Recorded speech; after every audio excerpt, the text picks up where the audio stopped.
बदलते रूप मोहब्बत के एपिसोड 5। अब जिसको वापस आए 10वां दिन था। इसके ससुराल से इसके पास अभी तक कोई ना आया था। आते भी क्यों, वो सब तो खुश थे।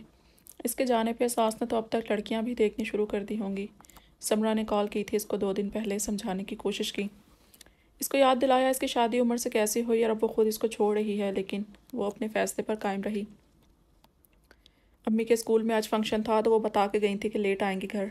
बोरियत से तंग आकर इसने घर के काम करना शुरू कर दिए।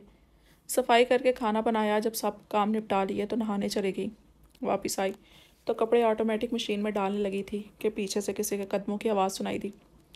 इसको लगा कि अम्मी जल्दी घर आ गई हैं। पीछे मुड़कर देखा तो उमर खड़ा था। वो हैरान हुई कि इसके पास घर की चाबी कहाँ से आई।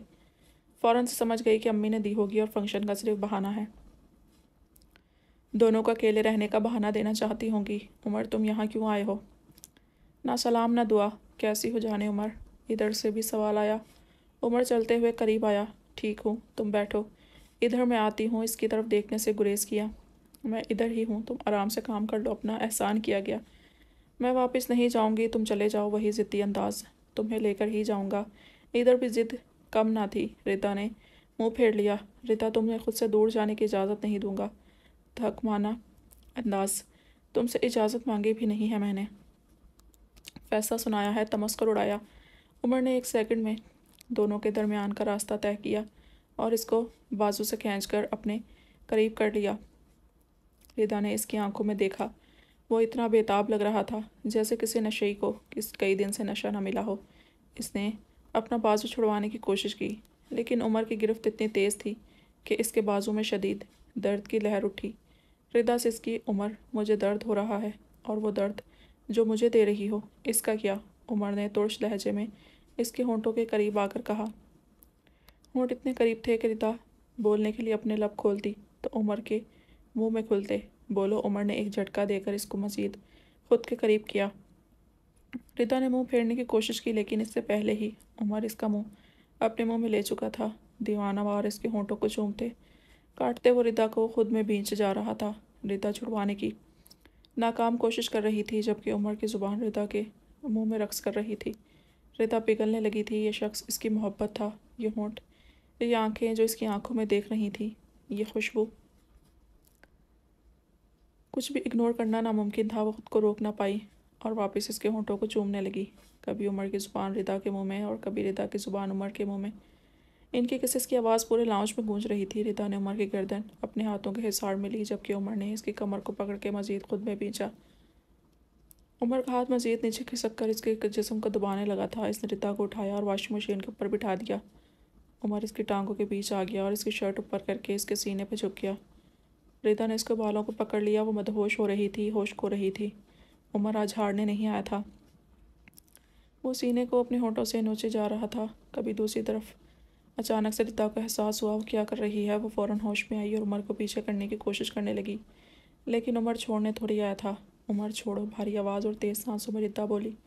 सीने से मुंह ऊपर करके उमर फूलती सांसों में मेरा है सब बोलकर फिर वापस झुक गया। रिता जोर लगाकर नीचे उतरी। अचानक इस रफ्तार पर उमर संभल न सका और रिता साइड पर हुई। उमर इसकी तरफ लपका। वो सीढ़ियों तक पहुंची थी कि उमर इस तक गया और इसको अपनी तरफ खींचकर इसको पकड़कर इसकी शर्ट ऊपर खींचकर उतार दी।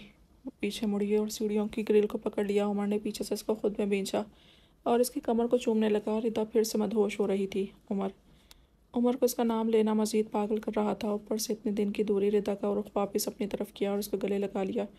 रिदा इससे चिपक गई। गर्दन को थोड़ा पीछे करके वापस इसके होंठों पर अटैक किया। रिदा की टेक ग्रिल से थी। एक टांग उमर की कमर से लपेट ली। वापस सांस लेने के लिए मुंह छोड़ा।